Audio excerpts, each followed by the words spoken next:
Au moins 24 personnes ont été tuées et des dizaines d'autres blessées dans plusieurs villes d'Ukraine, y compris à Kiev, lors d'une attaque massive de la Russie avec des missiles. Parmi les cibles se trouvait également l'hôpital pédiatrique de la capitale ukrainienne, ainsi que des immeubles résidentiels et d'autres infrastructures à travers le pays.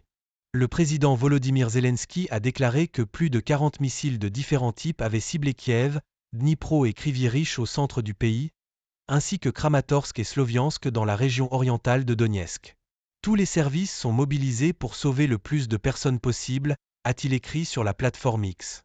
Depuis la Pologne, où il doit signer un nouveau pacte de sécurité, Zelensky a affirmé que Moscou devait faire face aux conséquences de ses frappes contre des civils, sous-entendant que les récents bombardements ne devaient pas rester impunis.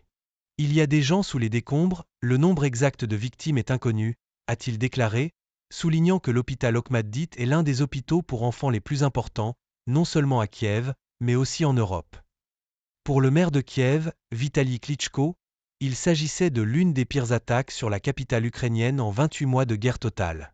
La Russie a constamment nié viser des immeubles résidentiels, des écoles, des hôpitaux et d'autres infrastructures civiles, malgré des preuves du contraire. Les attaques en journée en Ukraine ont généralement été rares, bien que depuis 6 mois, l'armée russe ait lentement intensifié le bombardement des centres habités du pays voisin et ciblé les infrastructures énergétiques.